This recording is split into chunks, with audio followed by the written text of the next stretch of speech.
Hello दोस्तों, कैसे हो आप लोग। Welcome back to the channel आओ बहन बातें करें।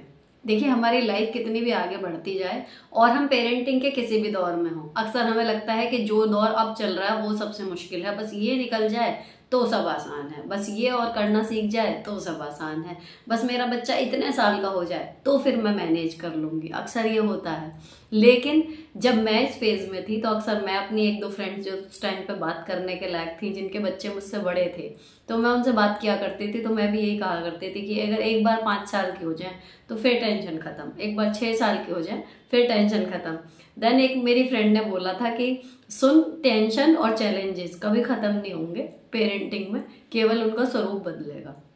तो that was the thought which I realise now कि एक्चुअल में मैं जिस एज में अपनी पेरेंटिंग की हूँ, प्लस जो मेरे व्यूअर्स अलग अलग पेरेंटिंग एज से आते हैं, सभी के साथ जब मैं उनकी प्रॉब्लम्स कमेंट के जरिए देखती हूँ तो मुझे ये बात एक्चुअल में समझ में आती है कि पेरेंटिंग जब से आप कंसीव करते हो या फिर जब आप सोचते हो कि हमें बच्चा प्लान करना है, दैट इज इनफर्टिलिटी वाला इशू अगर कभी हो जाता है, वहां से लेके जब तक माँ या पिता जिंदा है तब तक पेरेंटिंग के चैलेंजेस कभी खत्म नहीं होते। तो हमें क्या करना है कि अलग अलग स्टेजेस जो आती हैं पेरेंटिंग की, सिर्फ उनके लिए अलग अलग चैलेंजेस में अलग अलग कैसे परफॉर्म करना है, उन्हें डील कैसे करना है, ताकि हमारा और हमारे बच्चे का रिश्ता ठीक रहे, साथ में हमारा बच्चा जो फ्यूचर में जाके जो उसको लाइफ में प्रॉब्लम्स या चैलेंजेस आने पड़ेंगे उनको ढंग से फेस कर ले। मेन टारगेट फिर हमारा ये रह जाता है। तो आज का पूरा एपिसोड डेडिकेटेड है पेरेंटिंग के लिए, क्योंकि इसमें पेरेंटिंग से रिलेटेड ही सवाल आए हैं। और इसमें मैंने ये जो पिछला एपिसोड मैंने शूट किया था उसमें से पति, सास, जेठानी और नंद, उनसे रिलेटेड जो क्वेरीज थी वो मैंने पिछले एपिसोड में कवर कर ली थी, लेकिन जो बच्चों से रिलेटेड क्वेश्चन थे वो मैंने छोड़ दिए थे इस वाले एपिसोड के लिए। तो चलो आज देखते हैं कि हमारी बहनों को पेरेंटिंग से रिलेटेड क्या क्या प्रॉब्लम्स आ रही हैं। मे बी आपकी लाइफ में भी वो चीज़ आ रही हो या फिर आने वाली हो, या फिर अगर आप उससे पार जा चुके हैं तो अपने सॉल्यूशंस हमें कमेंट के जरिए जरूर बताइएगा। तो चलो वीडियो शुरू करते हैं। ये फर्स्ट क्वेश्चन आया था, सुनीता दी मैं आपकी 2.5 साल से सब्सक्राइबर हूँ, आपका हर वीडियो देखती हूँ, आपके सजेशंस बहुत काम आते हैं। दी मैंने आपको बहुत बार क्वेश्चन किया है लेकिन आपने अभी तक रिप्लाई नहीं दिया, sorry Ishita for that, and please reply दे दो। मेरी बच्ची है 5 इयर्स की, वो मेरे मायके में ही रह रही है, वो हमारे घर आ नहीं रही। वो पहले जाती थी लेकिन 1-2 दिन में वापस आ जाती थी, लेकिन अभी 2 मंथ हो गए हैं आ ही नहीं रही। उसको बहुत समझाया लेकिन वो नहीं मानती, छोटी है इसलिए ज्यादा सख्त होना मैं नहीं चाहती, मुझे और मेरे हस्बैंड को उसकी बहुत याद आती है, क्या करूं दी, प्लीज बताओ, प्लीज इसका सोल्यूशन दे दो। देखो, आपको फर्स्टली उसको लाने के लिए थोड़ा सा फोर्स करना पड़ेगा। सेकेंडली जो आपको मेन इंपॉर्टेंट सोचना है कि ऐसा हो क्यों रहा है। आपके मैके में ऑब्वियसली उसको डांट मार नहीं पड़ती होगी, उसकी विशेष पूरी की जाती होंगी, लेकिन यहाँ पर दिक्कत यह है कि सही गलत सारी विशेष पूरी होती होंगी। और इन केस आपकी बिटिया अगर किन्हीं टर्म्स में ठीक नहीं गई, कहना चाहिए सीधे शब्दों में कि बिगड़ गई लाड़ प्यार से, या फिर उसकी स्टडीज उतनी अच्छी नहीं हो पाई जो आपको लगता है आप अपने साथ में कर सकते थे, तो सारा ब्लेम आपके मैके वालों पे आ जाएगा। तो दोनों साइड से देखते हुए मेरी राय में आपको थोड़ी सी सख्ती उस बच्चे पे अभी दिखानी होगी। उसको किसी तरीके से एक बार ले आओ, लेके आने के बाद आपकी जिम्मेदारी है कि उसको रियलाइज कराओ कि यहाँ आना एक गलत डिसीजन नहीं था। जितना भी टाइम आप उसके साथ पहले देते थे उससे ज्यादा देना है, क्वालिटी टाइम देना है, क्वांटिटी ना हो लेकिन क्वालिटी होनी बहुत ज़रूरी है। दूसरी चीज़, उसके साथ आप इन्वॉल्वमेंट ऐसे रखिएगा कि उसको कहीं ना कहीं प्यार की और एंटरटेनमेंट की कमी बिल्कुल ना हो। लेकिन जो कंडीशन आप बता रहे हो, अभी उसको लाने के लिए आपको थोड़ा सा उसकी मर्जी को एक किनारे रख के उसको लाना पड़ेगा। अभी 5 साल की है, अगर आप अभी अपनी मर्जी उसके हिसाब से मोल्ड करोगे, उस पर अपनी मर्जी अभी नहीं आप चला पाओगे, तो सोचो वो 15-16 साल की या 20 साल की होगी तो बिल्कुल ही आप हार जाओगे उसके आगे। तो अभी वो इतनी छोटी है, आपको अपना डिसीजन लेना है और उसको अपने घर लेके आना है कैसे भी। उसके बाद आपको केयरफुल रहना है कि दोबारा ऐसी चीजें ना हो। एक क्वेश्चन आता है, मैडम जी एक वीडियो इस पर बनाइएगा कि जो लड़की शादी के लायक हो गई है उसे शादी के बाद की घर की जिम्मेदारियों के बारे में कैसे बताया जाए, कि वो अपना बेस्ट वर्जन बन सके। प्लीज इसमें सारी बातों को इंक्लूड करिएगा, छोटी से छोटी बात भी, जैसे रात में किचन का लेफ्ट ओवर फ्रिज में रखना, dusting, deep cleaning, D cluttering, कपड़ों का मैनेजमेंट, वो सब कुछ जो एक गृहिणी को करना चाहिए। हमारे समझाने से बात को तवज्जो नहीं देते, आपका वीडियो ही उसे सुना दूंगी, शायद कुछ समझ में आ जाए उसको। अब देखो इसमें ना मैं अपनी पर्सनल एक्सपीरियंस से बताऊं कि मेरी माँ ने भी बहुत कोशिश की होगी, और हर माँ ये कोशिश करती है कि उसकी लड़की शादी के बाद जब जाए तो जितने भी चैलेंजेस आने वाले हैं माँ को पता रहता है, तो वो उसके लिए प्रिपेयर्ड कर दे। लेकिन ये चीज एग्जैक्ट शादी से पहले आप प्रिपेयर्ड करने चलोगे तो उल्टा उसको शादी को लेके हुआ सा उसके दिमाग में बैठ जाएगा। और आप उसे सिखाना ही चाह रहे थे, तो जब आप कहना चाहिए, जैसे अब मेरी बेटियां 10-11 साल की हैं, तो मैंने उनको अभी से धीरे धीरे अपने साथ इन्वॉल्व करना शुरू किया, तो एक टाइम के बाद उनको मुझे कहने की जरूरत नहीं पड़ेगी, उन्हें खुद समझ में आएगा कि अगर फ्रिज का लेफ्ट ओवर हमें बाहर छोड़ दिया तो वो खराब हो जाएगा, अगले दिन काम नहीं आएगा, एंड दैट्स इट। अभी आपकी बेटी शादी के लायक अगर एक्चुअल में हो चुकी है, तो आप उनको बस ये कर सकते हो कि एक टाइम का खाना पूरा किचन, उसमें प्रिपरेशन से लेके मील बनाना, फिर सबका सर्व करना, उसके बाद फिर समेटना, उसके बाद किचन क्लीनिंग पूरा जिसे कहते हैं, एक टाइम का मील उसके जिम्मे पूरा छोड़ दो आप। ठीक है, तो जो उसमें कमियां होंगी वो धीरे धीरे उसको समझ में आएंगी कि ये करने से ये हो गया। और बाकी मैं आपको प्रैक्टिकल बात बताऊं कि जब उसकी शादी एक्चुअल में हो जाएगी और वो करेगी, तब उसे समझ में आएगा। क्योंकि मुझे डीक्लटरिंग या ये सामान फ्रिज में नहीं रखा, ये रखा, जब शुरू शुरू में मेरे ऊपर गृहस्थी की जिम्मेदारी आई थी शादी से पहले ही, जब मेरी मम्मी को पैरालाइज हुआ था और सडनली मेरे ऊपर सारे घर की किचन की जिम्मेदारी आ गई थी, और मुझे कुछ खास काम आता नहीं था, क्योंकि मैं शुरू से पैसे कमाने में ही रही, कि कभी बिंदी बना रहे हैं, कभी कुछ और काम कर रहे हैं, कभी ट्यूशन दे रहे हैं, ऑनलाइन अपनी भी पढ़ाई होती थी, कॉलेज भी जा रही थी, और फिर स्कूल भी जाना शुरू कर दिया था टीचिंग के लिए। तो ये सब चीजें चल रही थी, तो मैं कभी घर का काम ज्यादा कुछ सीखने की तरफ मेरा रहा नहीं कि मैं सीख पाऊँ। और सडनली जो है वो सारी जिम्मेदारी मेरे ऊपर आ गई किचन की।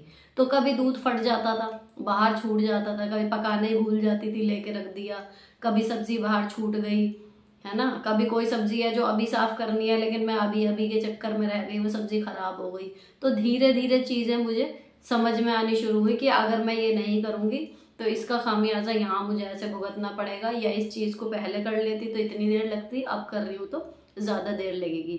तो ये बातें ना प्रैक्टिकली करने समझ में आती हैं।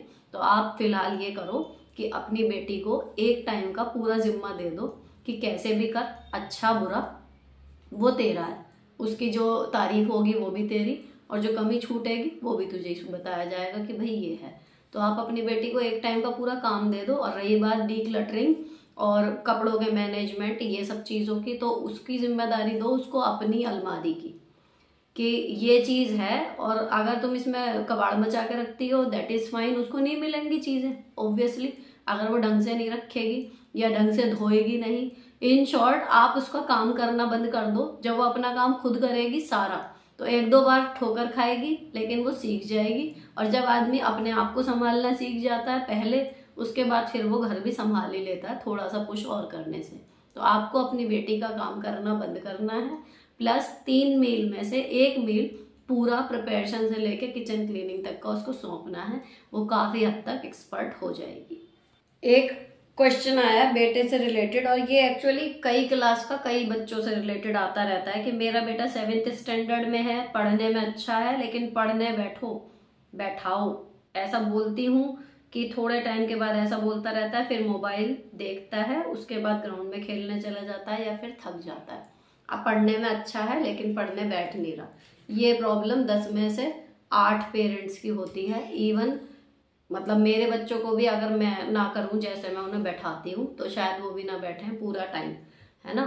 तो लेकिन यह है कि इनके साथ अच्छी बात यह, शुरू से इतना डिसिप्लिन में रखा है तो होमवर्क की इनको रहती है कि होमवर्क है वो निपटा लेंगी। एक्स्ट्रा स्टडीज या मैम ने जो नहीं कहा वो याद करना, वो सब चीज़ें नहीं करती। लेकिन एक बच्चा अगर ऐसा है कि वो पढ़ने बैठ ही नहीं रहा, होमवर्क भी नहीं कर रहा, ठीक है, तो भले वो 7th स्टैंडर्ड का है, 5th का है, UKG का है या 10th का है, एक ही शॉर्ट इलाज है उसका, अपने काम सारे एक किनारे रखो, जब तक वो लाइन पे नहीं आ जाता। और आपके लिए पढ़ाई उसकी सच में इम्पोर्टेंट है, आप चाहते हो कि वो 1 से 2 घंटे पढ़े, तो जब उसका स्टार्टिंग है ना पढ़ने का, उसको लेके बैठो। छोटा है, बिल्कुल पास में गोदी में लेके बैठो। थोड़ा बड़ा, अब ये 7th का है, जहाँ पर भी वो पढ़ता है आप उसके साथ ही बैठो। कोई सब्जी साफ करने वाली साथ में लेके बैठ जाओ, कोई कपड़े तय करने के हैं वो ढेर रख लो, वहीं बैठ के तय करते रहो ताकि आपके सामने रहे, है ना। ये नहीं मैं आपको कह रही कि अगर आप वहाँ 1-1.5 घंटा अलग से निकालोगे और आपके पास नहीं है टाइम तो क्या आपका बच्चा पढ़ेगा नहीं, ऐसा नहीं होता। तो आपको सिर पे बैठना है, कहना चाहिए उसके, भले आपको उसकी किताबों का आता है नहीं आता, इट इज़ ओके। अपना कोई काम लो ताकि आप उसके साथ साथ अपना काम निपटाते रहो, और उसके साथ ही बैठो कि जब तक तुम पढ़ने बैठोगे नहीं, मैं भी कहीं नहीं जा रही हूँ, मैं यहीं बैठी हूँ। अभी जब भी कुछ नहीं चलेगा, मोबाइल देखने लगता है। मोबाइल कैसे देख लेता है, मेरी ये नहीं समझ में आता। बच्चे कहते हैं कि मतलब पेरेंट्स के यहाँ पे आते हैं कि बच्चे मोबाइल नहीं छोड़ रहे, बच्चे कहना नहीं सुन रहे। अरे फोन आपने उसे दिया है तो आप उससे ले भी तो सकते हो, क्यों नहीं ले लेते माँ बाप फोन। वो क्या कर लेगा बच्चा, चिल्लाएगा ज्यादा से ज्यादा, बहुत बदतमीज होगा तो उद्दंड होगा, इधर उधर हाथ पैर मारेगा, इससे ज्यादा क्या कर लेगा बच्चा। अगर आपको चाहिए कि आपका बच्चा फोन नहीं देखे तो जस्ट फोन ले लो ना उससे। आपका बच्चा टीवी ना देखे, आप जस्ट स्विच ऑन ऑफ कर दो उसका टीवी का, उसके बाद भी चलाता है आप कनेक्शन काट दो, नहीं देखेगा टीवी। तो अगर उन बच्चों में इतनी डिसीजन लेने की कहना चाहिए क्षमता होती है, जो छात्र केंद्रित या बालक केंद्रित शिक्षा और इस सब पे जोर हो रहा है, वो ये है कि भाई बच्चे का भी पॉइंट ऑफ व्यू समझ लो कि उसको कैसे समझ में आ रही हैं चीजें, वैसे उन्हें समझाओ। इसका मतलब ये नहीं है कि जो बच्चा कहे वो करो। अगर बच्चे को पहले से सारी समझदारी होती तो बड़ों की या स्कूल की या टीचर्स की जरूरत ही क्यों होती। उन्हें नहीं आती वो चीजें, उन्हें एक चीजों का तरीका सिखाने के लिए ही तो हम लोग बड़े हैं। तो अगर वो कह रहा है कि मैं अभी नहीं पढ़ रहा, बैठूंगा, तो क्यों बैठेगा, जब अभी टाइम है तो तू अभी बैठ। अगर 3 बजे पढ़ने का टाइम है तो तू 3 बजे बैठेगा। फोन देखने लगता है, कैसे देख लेगा फोन, वो तेरा भाई पढ़ने का टाइम है, इस टाइम फोन कैसे लेके बैठ गया तू। फोन एरोप्लेन मोड पे लगाओ अपना भी, उस टाइम पे आपका भी कुछ नहीं चलेगा, उसका भी नहीं चलेगा, तब देखूं कैसे नहीं पढ़ता वो।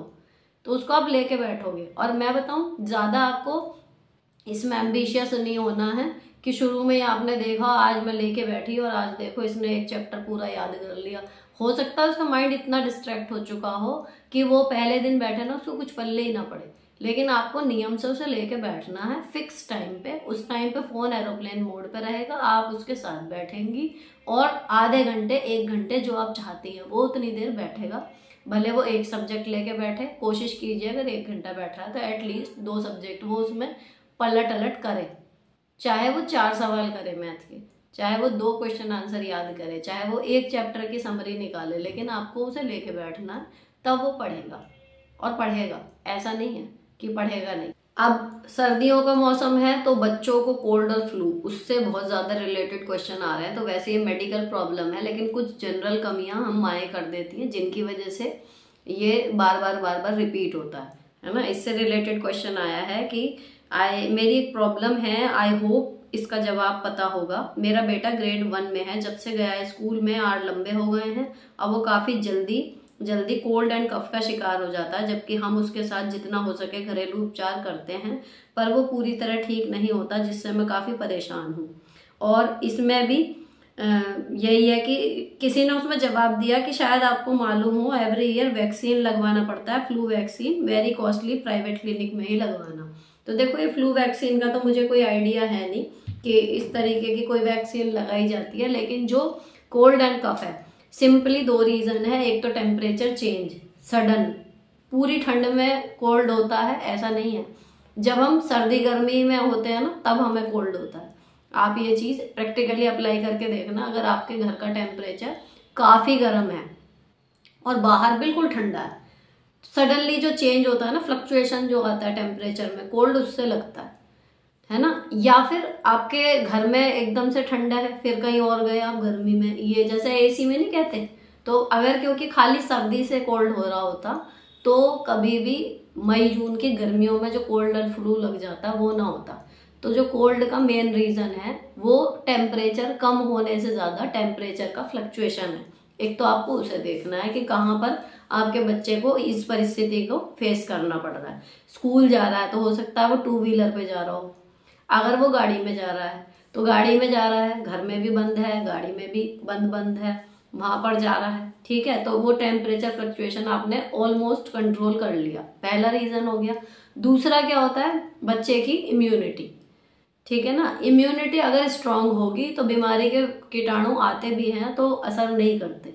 तो इम्यूनिटी के लिए आप देखो कि आप अपने बच्चे को क्या क्या खिला रहे हो, है ना। पानी बच्चे कम पीते हैं क्योंकि सर्दी है, प्यास नहीं लग रही, वो नहीं पी रहे, उस पर आप ध्यान दो। अगर ठंडा पानी वो नहीं पी पा रहा, उसको गर्म पानी या फिर आप जूस वगैरह दे दो अगर वो पी सकता है तो, ठीक है। मेरे बच्चे पानी अच्छे से पी लेते हैं, गर्म जो मैं बोतल में करके रखती हूँ वो वाला भी पी लेते हैं, तो आराम से उसकी मुझे प्रॉब्लम नहीं होती। सबसे ज़रूरी चीज़ चौथी क्या है, हैंड वॉश। कोविड के टाइम पे ये चीज़ समझ में आ गई अच्छे से। मेरे हस्बैंड इस पे बहुत ज़्यादा जोर देते हैं कि वो ही, क्योंकि बाहर जाते थे कोविड में, हम तीनों बिल्कुल पैर भी बाहर नहीं निकाला हमने पूरा उसमें टाइम में, ऐसे रहे कि बिल्कुल अंदर। जब मेरी इलेक्शन में ड्यूटी गई थी ना, बस तभी मैं निकली हूँ, वरना मैं नहीं निकली। तो बस मेरे हस्बैंड जाते थे बेसिक अगर कुछ ज़रूरी सामान लेने या कुछ भी है, और वो आते ही ये मेक श्योर करते थे कि भाई हाथ धोना है, ताकि मतलब मैं बाहर से आया हूँ कोई और चीज़ ना आए। तो दोनों लहर समझिए कोरोना की निकल गई। टच वुड, मैं आज भी बहुत शुक्रगुजार हूँ भगवान की कि हमारे आसपास इतना कुछ हो गया, लेकिन जैसे हुआ था ना कि होके ही निकल गया, बुखार होके निकल गया, हम बच गए।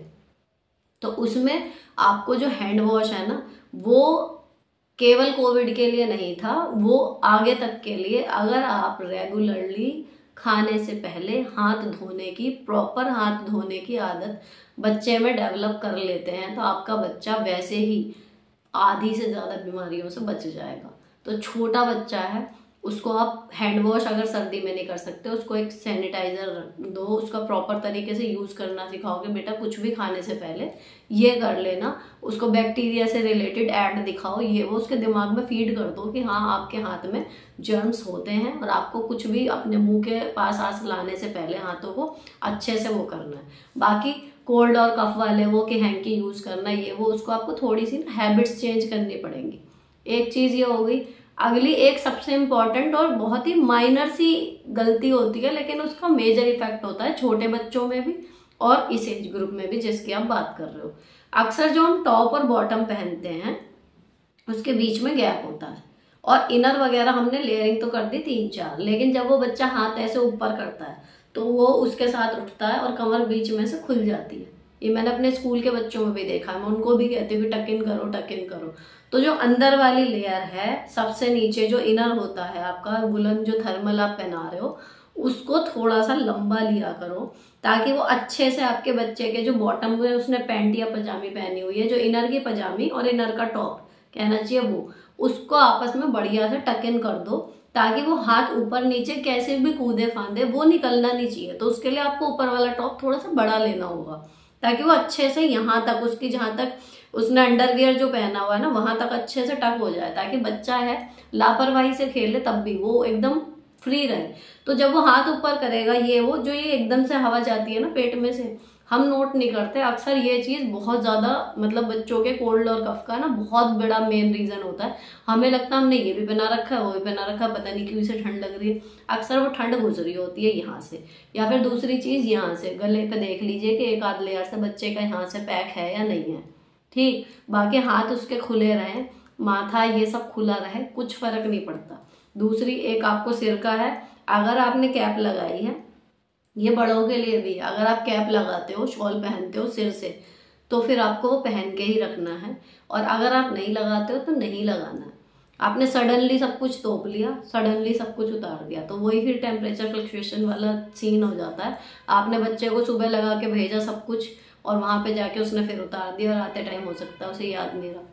तो ये चीज़ें आप छोटी छोटी हैं लेकिन इन पे ध्यान दो, तो आपके बच्चे को जो कोल्ड और फ्लू है, अगर वो किसी अंदर अलग इन्फेक्शन की वजह से नहीं हो रहा कि उसको इंटरनल प्रॉब्लम ही है, तो केवल अगर बाहरी रीजन ही है तो आई एम श्योर कि वो खत्म हो जाएगा और नहीं होगा जल्दी।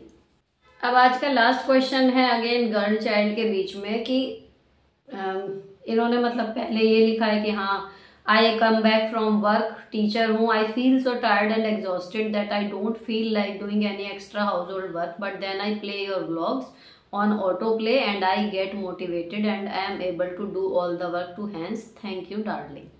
Thank you so much for this lovely comment. अब इनका question, my girl will turn 10 soon and I need help with how to explain menstruation cycle to her. I am asking you cause you also have girls and you must have thought about this too. Please help. तो इनमें एक ने जवाब दे भी दिया इनका कि ये इतनी बड़ी चीज नहीं है, धीरे धीरे आपको बताना शुरू करना चाहिए अपनी बेटी को। अब मैं आपको अपना तरीका बताऊं कि मैंने कैसे बताया। मेरी बेटियां फुल्ली प्रिपेयर्ड हैं कि ऐसा कुछ होगा उनके साथ। ठीक, इसमें बहुत बड़ी हेल्प हुई मेरे देवर की बेटी से। वो इनसे बड़ी थी क्योंकि मैं इनफर्टिलिटी से जूझ रही थी, मेरे देवर के बच्चे मुझसे बड़े हैं मेरे बच्चों से। तो उन्होंने जब उसको हुआ ये सब कुछ, तो बहनों का इनका बॉन्ड था और दीदी जो का है वो ये बड़े ध्यान से सुनती थी। तो धीरे धीरे सबसे पहला जो कहना चाहिए इंट्रोडक्शन था वो तो उसने ही दे दिया इन्हें, हल्का सा, कि ऐसा कुछ होता है। अब बात आई कि मैं इनको ऐसे कैसे बताऊं कि ऐसा कुछ होगा और ये इसको ग्रेसफुली ले भी सकें और डरें भी नहीं। ठीक है, तो मैंने इनको कॉमेडी वे में कहानियां सुना के कॉमेडी तरीके से बताया कि अरे दीदी को ऐसा हो गया ये वो, या फिर जब सैनिटरी पैड्स के ऐड आते हैं तो तब मैंने कि ऐसे ऐसे ऐसे कुछ होगा। तो इसमें क्या होता है कि आपको बस एक प्रोसेस सही से बता देना है कि बेटा जैसे बड़े होते हैं तो कुछ चेंजेस बॉडी में आते हैं। तो सबसे बड़ी जो चेंज सबसे शुरू में हो जाता है लड़कियों में, वो ब्रेस्ट साइज में हो जाता है।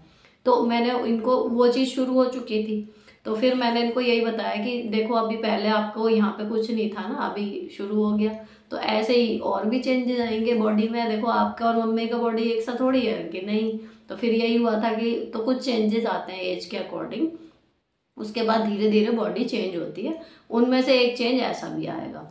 तो फिर क्या होगा या कैसे होगा, तो उसको मैंने बड़ा लाइटली से समझा दिया था कि मतलब ब्लीडिंग होगी थोड़ी थोड़ी। तो उन्होंने बोला कि क्या इसमें दर्द होएगा, तो मैंने कहा नहीं इतना ही होएगा जब थोड़ी बहुत परेशानी होती है, लेकिन ये ज़रूरी है और अगर नहीं होती ना तो दिक्कत मानो, और अगर ये आपको हो रहा है तो इसका मतलब आप हेल्दी हो। तो ये सब लड़कियों को होता है, मम्मा को भी हुआ था, मम्मा की मम्मा को भी हुआ था, आपकी सब फ्रेंड्स को भी होता है, होगा, अगर अभी नहीं होता तो होगा। एंड दीदी को भी होता है, देखो दीदी इज़ फाइन ना। तो अभी उनको ये पता है कि एक एज के बाद ऐसा कुछ प्रोसीजर शुरू होगा और उसमें हमें वो सैनिटरी पैड्स यूज़ करने होंगे इन आर पैंटी। इतना उन्हें समझ में आ गया। अब एग्जैक्ट जब होगा तब उन्हें पर्सनल एक्सपीरियंस से समझ में आएगा, लेकिन आई थॉट कि मैंने अपनी मम्मी से ज़्यादा उन्हें बता दिया, क्योंकि सहेलियों की आधकचरी बातों से और जो मेरी मम्मी ने मुझे एक आइडिया सा दिया था, मुझे कुछ समझ नहीं आया था। जब एक्चुअली हुआ तो फिर बड़ी मतलब वो नई चीज़ थी कि अरे ये क्या हो गया, ऐसे होता है। मतलब मम्मी को मुझे लगता है कि थोड़ा और बता देना चाहिए था। मुझे लगता है मैंने अपनी बेटियों को बिल्कुल क्लियरली बता दिया, लेकिन इन फन वे, ऐसे नहीं बताया बैठा के कि हाँ गर्ल्स टॉक ये वो, जस्ट कॉमेडी में बताया, बिल्कुल कॉमेडी करके बताया कि अरे अब तो हम बड़े हो गए और अब तो हमारे साथ ये भी होएगा, फिर क्या होएगा, फिर तो हम मम्मा भी बन सकते हैं, अभी तो हम मम्मा नहीं बन पाएंगे, लेकिन अभी हम इतने बच्चे हैं, अभी हम कैसे बनेंगे। इस तरीके से ना उनको कॉमेडी वे में बताया, लेकिन उनका दिमाग सीरियस नोट पे चल रहा था, क्योंकि उनको अदिति ने पहले से थोड़ा सा आइडिया दिया हुआ था। तो अब उनको एग्जैक्ट पता है कि व्हाट इज सैनिटरी पैड। और अब जैसे वो 11 की होने वाली है, तो मैंने उनको अभी से बीच बीच में कहती रहती हूँ कि भैया अब 11 के हो गए, अब देखो कितने साल और निकलते हैं, कितने बचते हैं ये वो। तो वो मेंटली प्रिपेयर्ड है कि किसी भी दिन ऐसी कुछ चीज़ हो सकती है, तो वो आके सर्टेनली मुझे बता देंगी। तो आपको ना मतलब ये अभी क्या हो रहा है कि 9-9 साल की बच्चियों को शुरू हो जाता है, और इस पे रिलेटेड अब तो बहुत सारी वीडियोस भी हैं, आप वो दिखा सकते हो। अगर आप कंफर्टेबल नहीं हो बताने के कि आपको नहीं समझ में आ रहा कि फन वे में कैसे बताऊं या सीरियस वे में बताऊं, आप उनको सिंपल की बेटा आपको एक चीज़ दिखानी है, आप उनको वीडियो दिखा दो। बहुत सारी कार्टून मूवी या कॉमिक्स के जरिए, या how to explain mensuration to little girls in a fun way, आप टाइप करना, आपको कुछ एक वीडियोस के लिंक मिल जाएंगे, तो आप उनको दिखा दो, इजीली वो समझ जाएंगी। इतनी बड़ी कहना चाहिए जो कमेंट में जवाब आया था ना, वास्तव में अब इतनी बड़ी चीज़ नहीं रही। लेकिन यहाँ पर मैं ऐड करना चाहूँगी कि ये जो 9-9 साल की बच्चियाँ मेंस्ट्रुएशन में आ जा रही है ना कहीं उसका बहुत बड़ा जिम्मेदार फ़ोन है, सोशल मीडिया। अभी आपने लिव लाइफ इजी पे मेरा लास्ट ब्लॉग देखा होगा, हम पैसे खर्च करके इतने सालों बाद थिएटर में मूवी देखने गए और कौन सी देखी हमने? Mufasa the Lion King. क्यों? बच्चों की वजह से। क्योंकि जो ये सेक्सुअल सीन्स आते हैं या फिर जो न्यूडिटी इसमें आ रही है, आपको उसे जहाँ तक हो सके अवॉइड करना है। भले आपका बच्चा कार्टून देख ले, नहीं बने वो इतना स्मार्ट जितने उसकी एज के बच्चे इतने बड़ों की तरह बात कर रहे हैं, भले वो बच्चों की तरह बात करें, लेकिन लेट हर बी, उसको उसका बचपन जी लेने दो। सारे बच्चे शॉर्ट्स बना रहे हैं इसलिए मेरे बच्चे भी बनाए, सारे बच्चे इतने फन वे में या ऐसे बड़ों की तरह बिहेव कर रहे हैं तो मेरे बच्चे भी करें। इस होड़ में हमने बच्चों को समय से पहले बड़ा कर दिया है। और ये जो मेंस्ट्रुएशन इतनी जल्दी शुरू हो रही है, ये केवल हार्मोनल चेंज है। बच्चे दिमाग से जल्दी बड़े हो रहे हैं इसीलिए उनमें ये सब चीज़ें हो रही हैं। वरना जब हम 14-15 साल के होने के बाद हुए हैं तो अभी ऐसा क्या चेंज हो सकता है, ये वाली बात है। तो मेरी भतीजी 9.5 साल की शायद सारी थी तब उसको हो गए, दूसरी तरफ दूसरी थी उसको 16-17 साल के बाद हुए, है ना। तो एक वो होता है, कुछ तो होता है जेनेटिक कि अगर हमारी मम्मी को जल्दी हुआ तो हमें भी होगा, लेकिन यार कितना जल्दी, 9 साल में तो कोई मम्मी नहीं हुई थी। तो ये जो चेंज होता है ना, ये हमारा ही क्रिएट किया हुआ है। तो बच्चों को ऐसे अधनंगे सीनों से, गलत तरीके के सीनों से जिनमें सेक्स दिखा रहे हैं, चुंबन करते हुए दिखा रहे हैं, ये सब चीज़ें आप अवॉइड करो जितना कर सकते हो। अगर बच्चा इन चीज़ों से दूर रहेगा तो वो माइंड से अपनी एज के अकॉर्डिंग धीरे धीरे बढ़ेगा, उसके शरीर में बदलाव धीरे धीरे आएंगे। ये सब चीज़ें देख के वो समय से पहले बच्चे बड़े हो जाते हैं और उसी की वजह से उनके हार्मोनल जो चेंजेस हैं ना वो भी डिस्टर्ब होते हैं। तो सारी चीज़ें फिर जल्दी शुरू हो जाती हैं। तो ये अवॉइड करो अगर अब तक नहीं कर रहे थे। और अगर वो कहना चाहिए एक बार की बात है, अगर आपने एक बार वो चीज़ इंट्रोड्यूस कर ही दी, वो देख लिया बच्चे ने इस तरीके का कुछ एक हद से ज़्यादा लेवल, फिर आप उसको डिलीट नहीं कर सकते मेमोरी को। लेकिन हाँ, आगे अगर वो रिपीटेडली नहीं देखेगी तो कहीं ना कहीं वो धूमिल सी हो जाएगी याद। तो इन चीज़ों से आप बचाओ अगर अब तक नहीं बचा रहे थे। तो आई होप कि वो थोड़ा सा टाइम उसको और मिल जाएगा अपना बचपन जीने का। तो यहाँ पर ख़त्म होते हैं पेरेंटिंग से रिलेटेड अभी तक के जितने क्वेश्चन मेरे पास थे। फिलहाल कोशिश कर रही हूँ अपडेट हो जाए क्योंकि बहुत पीछे हो गए हैं क्वेश्चन। कोशिश कर रही हूँ मैं अपनी पूरी, लेकिन जितना हो सक रहा है ट्राई कर रही हूँ। फिलहाल ये क्वेश्चन ऐसे हैं जो कहना चाहिए एवरग्रीन है। ऐसा नहीं है कि ये आज मैं बता रही हूँ तो ये आज ही वैलिड है, परसों वैलिड नहीं थे, कल वैलिड नहीं है या कल वैलिड नहीं होंगे। ये ऐसे हैं कि हमारा जीवन चलता रहेगा, बार बार ये समस्याएं आती रहेंगी और ये वीडियोस आपको इसी तरीके से हेल्पफुल लगती रहेंगी जैसे अब तक लग रही है। तो ये एपिसोड यहीं पर ख़त्म होता है पेरेंटिंग का।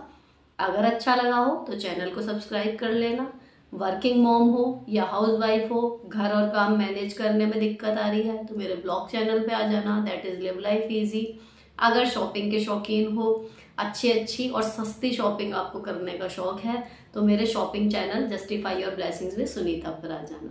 इसके अलावा जुड़ जाओ मेरे इंस्टाग्राम अकाउंट से जहाँ पर मेरी लाइफ की लेटेस्ट अपडेट आपको मिलती है। साथ में आप शेयर कर सकते हो अपनी फ़ोटोज़ और वहाँ पर ऑडियो और वीडियो कॉल का भी ऑप्शन रहेगा जो मैं आगे जाके कंटिन्यू करने वाली हूँ। तो मिलते हैं नेक्स्ट एपिसोड में, तब तक के लिए bye bye, stay beautiful always.